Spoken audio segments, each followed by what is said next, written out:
break. Give me a break. There's lots to get to. Let's get to it first. We have to start at the NWO. The NWO? Yeah, yesterday, all day, and Maxime Bernier is responding to this, our House of Commons focused entirely on things that are completely out of their control, and their vote didn't matter. It was of no consequence whatsoever. It means nothing. It means absolutely nothing. It was virtue signaling of the highest order. It was ridiculous. It was a waste of time and money and resources and everything else. And Maxime Bernier weighs in. He says the useless 338 spent the whole day yesterday debating a motion about a conflict in the Middle East that will have zero impact on what is happening there.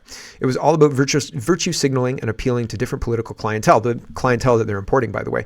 Meanwhile, Canada becomes more dysfunctional every day. And this is a CBC article. It says NDP motion on Palestinian statehood passes after major amendments. The motion got watered down to the point of irrelevance. Like, it's basically the government saying, we're going to keep doing what we were doing. We support them as we did support them, and we're not making any news. There you go. We support them. And we're going to stop sending military equipment to Israel. Fair, fine. I'm fine with not sending military equipment to Israel. I think we should not send military equipment anywhere. Maybe we should send military equipment around Canada and teach people how to use it just in case we need to. We could do that. But apparently, and we'll get to that in just a minute, we don't have any military equipment. And all of the military equipment that we're sending is money, agreements to make munitions in foreign countries and send it on to Ukraine. So that's our military spending at this point in time, which is absolutely ridiculous. Completely ridiculous. Here is Tony Blair. Remember Tony Blair? He was the disgraced prime minister of the United Kingdom. And people really, they really didn't like him. He was George W. Bush's buddy, right? Like him and George W. Bush were the same era, I believe. And people were upset with him for Iraq. So he was removed from office, I believe. Voted out. Tony Blair launches new drive for digital ID cards to tackle illegal immigration. Him and Cameron, who's another former prime minister, who was, he couldn't do Brexit. Remember, he was the prime minister, and then it looked like Brexit was going to happen, and he resigned. He's like, nope, I can't do this. Right? I think that was him. So man, there's been so many, but they're bringing these guys back around, like trot out the old boy because he's loyal at least, right? And I mean, I think that it was easy. It was easy to run. It was easy to be a globalist stooge in the early 2000s because you could really, really pretend that you were working for your constituents because, you could make an argument that invading Iraq was a good idea. You could make and they did. I mean, ad nauseum, right? You don't want those smoking guns to be a mushroom cloud and all the rest of it. So you could make an argument back then that was worthwhile spending, that it was American-esque spending. It was going to impact the world in a positive way. And that's what Americans do. We're truth tellers and we're peace seekers. We're freedom seekers. We're democracy seekers, whatever. They sold that lie. We're going to go and spread democracy in the Middle East. Yeah, how did that work out? While we do it, we're going to steal some gold and some oil and all the rest of it. Anyway, they bring these guys back to launch the next globalist phase because that was a globalist phase. And I'm saying that was easy to do because you could sell it easier than selling. Listen, we're going to have to turn off making food. Cool. Don't worry. We've got some bugs you can eat. Like that. Sell a war is easier than selling that, in my opinion. Child of God says, he's responding to the National Post here. It says, invasive species fears lead to access restrictions in BC, Alberta national parks. Staff will be monitoring the parks, and anyone found breaking the rules could face a fine of up to $25,000. So if you go and use the park, you're going to get a fine of $25,000. Child of God says, they're slowly restricting your access to nature, which is part of the 2030 agenda. That's why it's in the NWO tab. That's real and happening right now. And if we ignore it at our peril because we won't be able to use the parks because they'll fine us $25,000. We're already there, right? Like we're already there. And our kids won't be able to use the parks on probably threat of death, or maybe somebody will cut off your hand or something like that, right? Trying to camp, you'll never camp again, chop. Tamara Litch is responding. This is NWO lawcraft, use of the courts to punish dissidents. Example. Mark says, here's how my column began. I can't separate Canada's car theft mayhem from the never-ending court case against trucker convoy sympathizer Tamara Litch and Chris Barber. And Tamara Litch says, there are some things I can't wrap my head around either. The Ontario Provincial Court dropped 125 criminal cases between the start of our trial and mid-November due to the backlog from COVID. They had to choose which cases to prosecute. Of those 125 cases, several were sexual assaults. They chose to prosecute our mischief charges and let sex offenders walk in order to do so. Our system doesn't work. Our system is a complete and utter failure, total failure. right? You understand?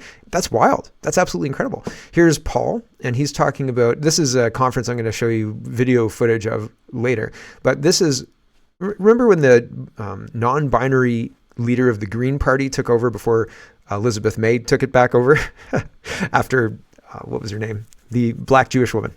Right. So the non-binary guy, he had the pin, the NWO rainbow pin, right? The rainbow Nazism pin. And that's incorrect. But they're all using it to virtue signal, right? Like it used to be that politicians in Canada would wear a Canadian flag and politicians in America would wear an American flag pin, right? And now they're wearing this SDG colored rainbow. It's meant to represent the SDG 2030 goals. People who wear these pins are not working for the citizens. They're working for the globalists at the United Nations to implement the United Nations 2030 agenda. Okay, so that's Adam Van Camp. And I think a lot of people think that he's going to run for Liberal leadership and he's going to beat Mark Carney because his teeth aren't yellow. Okay, that's why. Excuse me, Paul says, check out which globalist leader, check out what globalist liberal Adam Van K is proudly wearing today as he backs up Trudeau's nutbar climate fraud minister Stephen Guilbeault. Never trust any politician wearing this UN Agenda 2030 label pin. Ever. That's a good point. The Post-Millennial says, oh, this was funny. Lawcraft. Do you want to be a lawyer? Move to Washington State. You won't have to pass the bar because reasons, right? Racist reasons. Washington's Supreme Court rules prospective lawyers no longer have to pass racist bar exam, claims it blocks marginal groups from practicing law. If you get into the article, it actually says that the bar is too difficult for people of color. Like, is that not racist? Like, sorry. We're changing the legal profession because of your race. Isn't that racist? Like, that's racist. If you have a standard, that's the standard. And it would be racist to do this, in my opinion. And if I was a black person, I think I would be very insulted by this. I wouldn't say, oh, thanks, guys. Awesome. I always wanted to be a lawyer. You're not a lawyer, man. You haven't passed the bar. Yeah, I practice in Washington. Oh, sorry. I can't practice anywhere else. But I guess you have to pass the bar in certain, like if you pass the bar in New York, is that everywhere? You can like practice law all across the state? I really don't know. But if you pass the bar in Washington State, oh, forget about it, right? Like that doesn't work. Somebody said as well, so that's, I feel like that's NWO putting their finger on the scale to make the law. I mean, the legal profession's a joke anyway. You need agreed upon terms and you need laws, et cetera, et cetera. But I don't know that you need lawyers. I could be wrong. Here is Anthony Housefather, and he's saying, I'm a Zionist. I am a Zionist. And maybe it's my running in conspiracy circles, but I thought being a Zionist meant something more sinister than what is coming up in my Ecosia search. Zionist, according to the dictionary, Oxford Dictionary, is a supporter of Zionism, which is circular reasoning, right? You can't use that as a definition. That's circular reasoning. But it goes on. It says a person who believes in the development and protection of a Jewish nation in what is now Israel. Okay, so that's a Zionist according to the dictionary. And I mean, initially I had a different definition in my head. Let me know what your definition of Zionist is. I think I still have a different definition in my head, but you let me know what you think. Here is Anthony Housefather.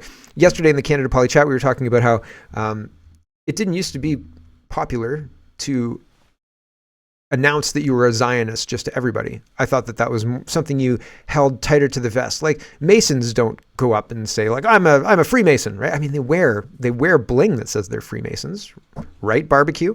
But do they walk around saying it? I don't know, right? Because that seems like it's exposing the game. I'm not sure what it is exactly.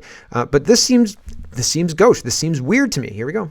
Mr. Speaker, I am a Canadian, I am a Jew, and I am a Zionist. I am proud to have been born in this country. I am proud that my family came here in the 19th century and helped build this country. My family members fought in the World War I and World War II. We are part of Canada and lucky to be so. I've represented Canada in swimming internationally. I've represented Canada as a parliamentarian. And there's no place in the world I want to be other than in Canada. The Jewish community, of which I am part, is a religious community that has existed for thousands of years, but we're also a people. And the Anthony House, he makes a statement talking about being a Zionist and so on. And I just wanted to show you that he's talking positively about being a Zionist, and I thought that was strange.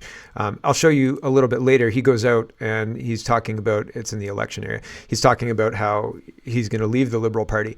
And I think this is another wizard circle. I think this is using the Israel-Palestine conflict and bringing it into Canada and saying, you know, I'm a Jew, and so this conflict and blah, blah, blah, blah, blah. And now we're going to talk about how will he or won't he? And I don't care. I really don't care. Like the whole lot of them should be locked up for what they did during COVID. The safe and effective signing agreements with Pfizer, et cetera, et cetera, et cetera. We've got criminal cases pending, big time, big time. I don't care, Zionist or not. He broke lots and lots of laws. So I just think that it's interesting, though, that this wizard circle is being utilized, because every day I wake up and I see more propaganda trying to propagandize how October 7th was this horrific thing. I mean, I lived through 9/11. I lived through I remember driving home and hearing about the first plane going into the tower. They broke into a song. They stopped playing a song to announce this was happening. Talk about fear, right? Mainline that stuff. We're going to stop this poppy dance song. Like usually they wait, right? But nope, this is the radio and you have to know right now. I lived through this. And not that it wasn't propagandized, because it was propagandized because it was a justification for war, but the whole idea of like new reasons to talk about it, and it seemed made up, et cetera, and it wasn't at the level of hearing about kidnap victims and all the rest of it. And that just tries to push it to the top of mind, right? Like, you are supposed to think about this unendingly all the time, and this is just a way to pull it into Canadian politics and create a new wizard circle using Anthony Housefather as the leader of this wizard circle, in my opinion. NWO. Here's Justin Trudeau, and I don't understand most of the words he uses in this. And I said to him, listen, we are a Christian nation of white Canadians. And if you hate that, move to somewhere else that is a people that you like, because you clearly hate us. Justin Trudeau says, Norwuz Mubarak to everyone celebrating the arrival of spring in its new beginnings. I'm wishing you good health and continued prosperity in the year ahead. Har ruz itan ruz nuru itan pruz. I probably messed some of those up.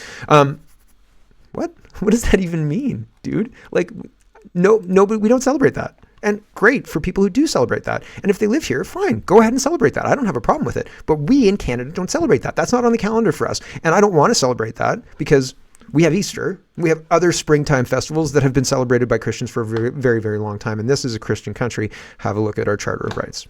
Have a look at our founding documents. Have a look at founding documents. Do we have founding documents in Canada? We've talked about God multiple times in the documents of this country, and the God we're talking about is not Allah. Okay, so that matters. It does matter, and it should be talked about. Why isn't it? And this is strange. This is pandering. This is pandering and odd, and something that the Prime Minister should feel heat for, not 1.5 thousand likes for. And again, I'm not trying to be intolerant, and people will frame that as intolerance. Fine, you can frame it as intolerance all you like, but the culture of our nation matters, and that ain't it. That's that. This is breaking news. Why is the Prime Minister of Ireland resigning this morning? Like, as I was starting my show, this popped up on my feed, and I was like, wow, resigning today. So he's done. It's a 9-minute speech. He says, I've done lots of great things in Ireland, and I've done, some things that I'm going to not talk about during this speech, because this is my resignation speech and we're focusing on the good things, not the bad things, blah, blah, blah, blah, blah. I just think, what'd they have on him, right? It didn't seem like there was any indication that Ireland was going to be getting a new leader. And this one's been popular despite the LGBT, all that stuff. A lot of the jobs things that he's done.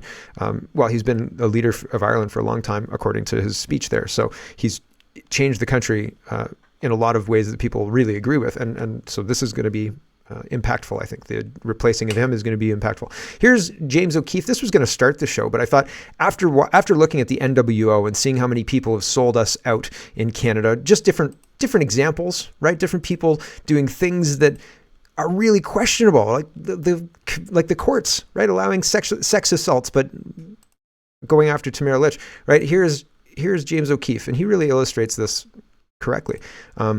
Talking about journalism, truth-telling, trying journalism as such, but truth-telling and taking all of this on. He says, what's your price, man? When do you get out? Here you go. Is it 10 million?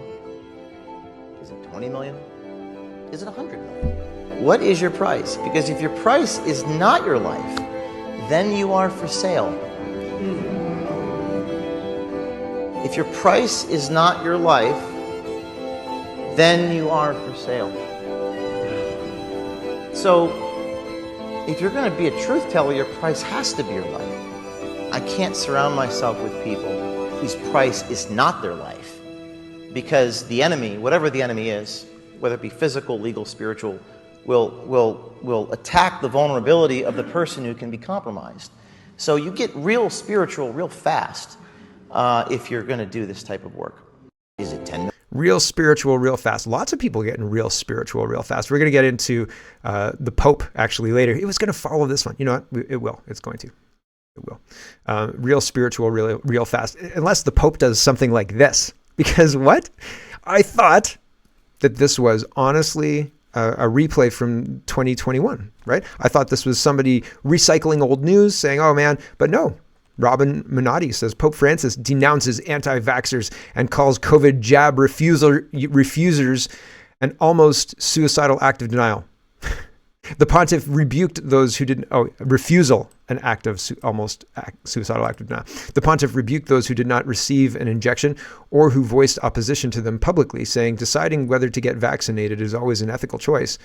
But I know that many people signed up to movements opposed to the administration of the medication. This distressed me because in my view, being against the antidote is almost a suicidal act of denial.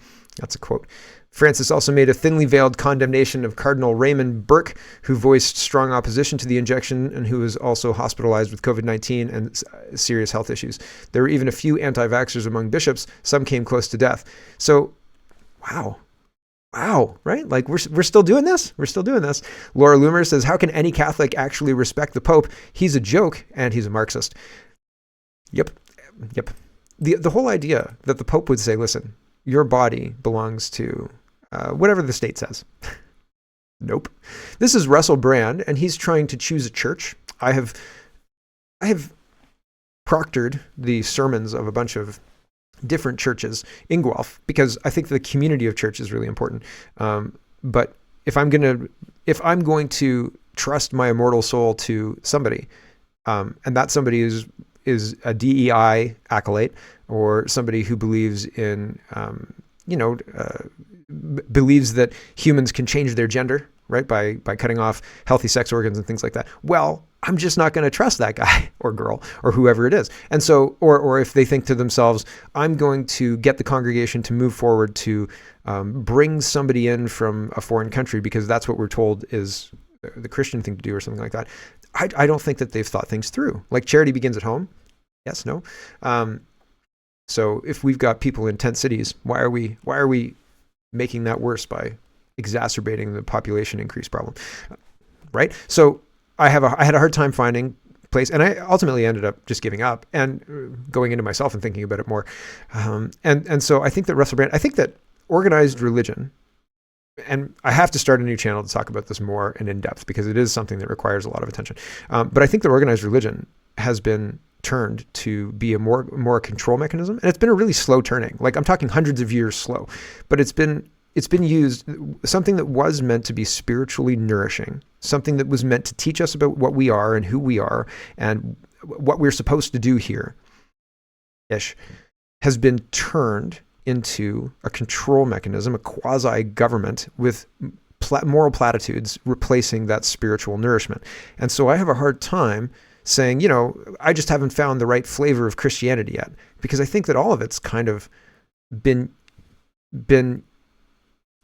turned to another means, right? And maybe there are still really great things about those things. I'm not trying to denigrate the religion. I'm trying to say that powerful people, the same people who've turned our governments against us, have turned our religions against us. And the things that they're practicing in the churches, as I just told you, are more of the same globalist policies masquerading as moral platitudes, or masquerading. The moral platitudes are side by side with the globalist policies, and the moral platitudes give the globalist policies credence because the church is marrying the two. You see what I'm saying?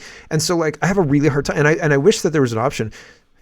I don't wish there was an option. I know that there's an option. Like you yourself have a personal relationship with God, whichever God that you choose, I suppose. But you personally, and I have a whole lot more about this, but you personally every one of us has the ability to have a personal relationship with God or with whatever spiritual kind of fulfillment you want.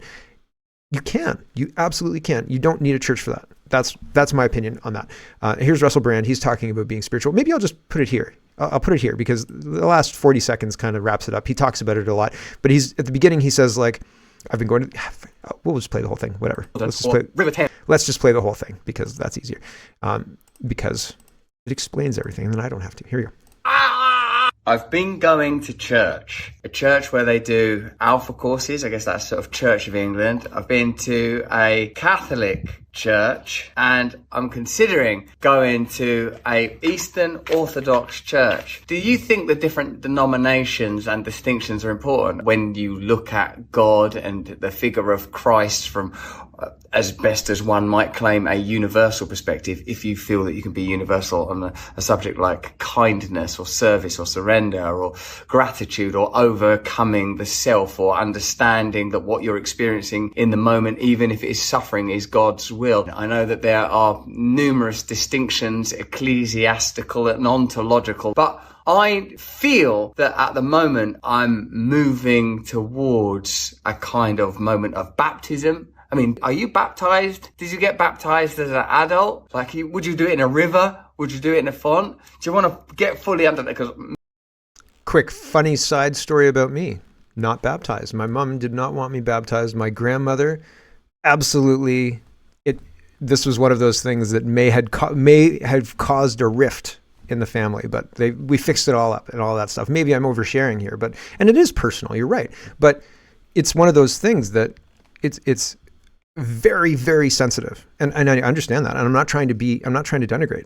But it's interesting that Russell Brand is looking at this. I think that a lot of people are looking at this. Religion is something that has been kind of dismissed by people around my age because we grew up in a time where it was looked at as mystical maybe, and science was the religion of the day, right? If you didn't have science backing you, NASA and stuff, then, it was mystical and kind of old-fashioned. And that was what was sold to us. And people now, Russell Brand, me, a lot of people, and not just, this isn't new for me, it's a couple of years old, but new, I guess, in that I came to it as an adult, but it's not new as in like I didn't just start yesterday. It's years in the making for me and years for Russell Brand to get to this point too.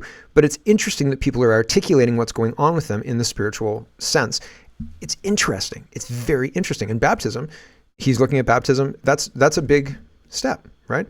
It's interesting. It's just interesting. The whole world is interesting. And I think that these kind of reawakenings do happen. And that's interesting because I think that's what we're watching, potentially. A reawakening of the real religion, of the actual spiritual stuff underneath. I don't know. Here we go. Me, I want River Jordan or River Thames at worst. I want proper plunging and Tell me, what is the importance of the church? And tell me, is it important what church you go to? Because I'm just learning, man. I'm just learning. And, if I don't get clear guidance, I'll have to make a decision just sort of based on what pedal I'm on. Sort of Orthodox, Catholic, Anglican, Presbyterian, Methodist, Pentecostal. Let me know what you're into. Interesting, right? Interesting. And again, I'm not trying to claim special knowledge or anything like that. You can feel it almost. Right? Can you feel it? I can feel it. Moving on, ArriveCan. Let's talk about the government because I love talking about the government. Holly Doan says plenty of federal public servants have a little side gig as contractors. If you had a little side gig as a YouTube guy, that'd be all right. Probably, right? As long as you got your work done, Mark. That'd probably be okay. But if you had a multi-million-dollar business that had, multiple contracts and employees, that's a little different. Like if you're not running employees, right? If you don't go to a different office to run your side gig, then maybe. If it's just a computer with, I post a couple of blog posts a week, and I make a couple of $20, $30 a month off Amazon. What's nothing there? It's nothing. It's just little, right? Like millions of dollars employees, that's different than a little side gig, in my opinion. However, plenty of federal public servants have a little side gig as contractors, says ex-National Defense employee David Yo, who worked as an ArriveCan supplier. It's fairly common. Sure it is. So here, hold on, I'll show you this exchange. This is Larry Brock, and he's asking this guy, Like, you worked on ArriveCan. This is Dalian, same guys I just showed you.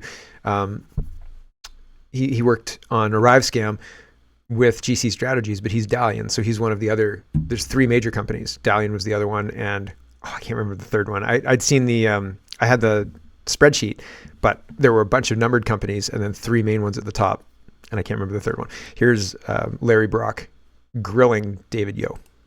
With DND on September the 19th of 2023, and you last testified before a committee on October 31st, 2023, approximately a month and a half after you secured full-time employment as a public servant.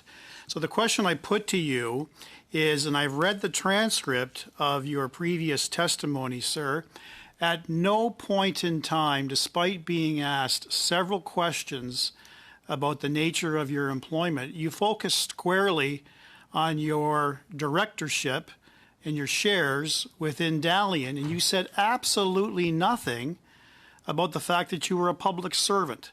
So it begs the question, why would you withhold that information from Canadians? Yeah. Appreciate the question. So this needs to be analyzed a little bit more. And it was September 19th that I joined the public service. It was 42 days later that the meeting, came to us, and we were invited as Dalian. I was invited to come to and speak at OGO as Dalian. The understanding is that Dalian holds a top secret facility clearance.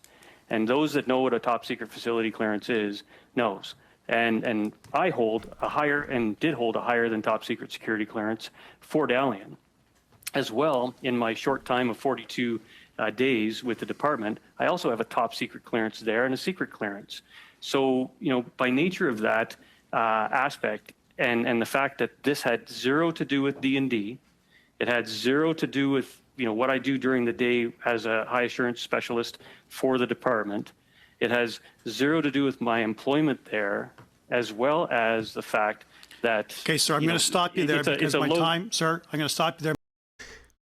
It's interesting. He's got his service medals on, and like his whole office is set up to highlight, veteran, right? Very interesting. Very, very interesting stuff. Later on in the exchange, Brock asks him exactly how much money he got from ArriveCan, and then he says, "I don't know. That's not how it works." Well, here's some of that exchange. No, not 50-50. I'm a majority shareholder in Dalian. Okay, so what was your share of the $4.9 million? Well, it's not $4.9 million, though. It's revenue. That's $4.9 million in revenue. Okay, let's not play games. What did you take home? What was your commission for ArriveCan? Give me a number, please. There is no number. Because why not? Because when you own a business and you have multiple... You have to declare this as income, sir. So why would you not have this number? You're going to provide this committee, sir. You're going to provide this committee within 7 days your actual remuneration or bonuses on the ArriveCan app. Okay, within 7 days. So I think what he was trying to say is like, it wasn't 4.9 million. 4.9 million flowed into Dalian. And from that, we paid the contractors and paid everybody else. And then the rest of the money got split by whatever. But he doesn't have a number for that. He should have a number for that, really. So Brock is not happy at all. And I mean, that's pretty wild, right? To have this side gig as something that is just something we do. There's the other part of this ArriveCan thing. Hoodsmith. This is a question asking about what is this entity? And the guy says it's a person. The person he names, so here it is. This is, what's his name? Smith. If that's okay. But what I did observe was a transfer for Hoodsmith CBSA. Now, I tried to locate the company. I found another family by the same name. Could you please tell me what or who Hoodsmith CBSA is, please? In French, it's a different word, obviously, so that wouldn't make sense to you, perhaps. Brief answer, Mr. Firth. Hoodsmith is a person. It's not a company. It's an individual. Okay, Hootspith. Remember what we just talked about? Everybody's doing it. Everybody's a contractor, right? Even Hootspith is a contractor. So Hootspith is getting some kind of money from ArriveCan, and I don't know exactly how much, but Alberta Kennedy says this is likely the agency or the firm. So here's the Hootspith guy, right? But he also works for Health Canada. Hold on. Somebody else had the Health Canada connection. Hold on. Here it is. His LinkedIn is what says Health Canada. So September 2022, he started working as an agile coach or scrum master, whatever that is, at Health Canada. He's been there a year and 7 months, and he's moonlighting. Remember that show? No, nobody remembers that show. To the moon, Alice. He's moonlighting as a contractor, right? For the government of Canada. Very, very interesting stuff. Very interesting. So everybody's doing it. Even Scrum coaches, right? Scrum masters. Hello, Scrum master. Contractor. Or maybe he's just a patsy being used to move tax dollars out of Canada. Maybe. So I said the other day that Poilievre had said during his 50-minute speech that he would tie immigration to the number of people coming in and tie immigration to the amount of houses we can build and the services that we can deliver. And I said, I couldn't find it. And somebody said, I found it for you. And it wasn't on the speech either speech that I looked at. So I'm glad I didn't miss it. I'm glad my attention span is what it is what I think it is. Here he is doing presser. I think this is in Corner Brook. I've been to this hill. I think I know this hill. This is in the mall parking lot, I think, on the top of the hill. Anyway, regardless of all of that, here is where he says we will tie immigration to the ability to deliver services and things like that, and the houses built. It's pretty robust. If I can see it written down in a policy somewhere, that would make it even better. But that's good news. That's good news. So here's Poilievre talking about his immigration plans. The Liberal government's own admission that has put massive strain on housing and social services. My commitment is to reinstate common sense conservative immigration policies that block illegal immigration, that discourage false asylum claims, that bring legitimate refugees, economic immigrants, and family members here to be part of Canada, but do so in an orderly fashion with numbers that line up with the availability of social services and housing. And of course, we would work with all provinces, including Quebec, to do that. Thank you. Okay. So, I mean, there you go. It's pretty clear. He's saying that we're going to work with provinces and things to do that. But fingers crossed, man. Fingers crossed. Hello, everyone. Thanks very much for watching. This is just a short version of a longer show. If you'd like to get the whole show, you can go over to CanadaPoly.com and sign up for a subscription. Just look in the drop-down tab for Shop and Donate and look for subscriptions, and you'll get immediate access to the full show. Love to see you. Thanks for watching, everybody. Have a wonderful, wonderful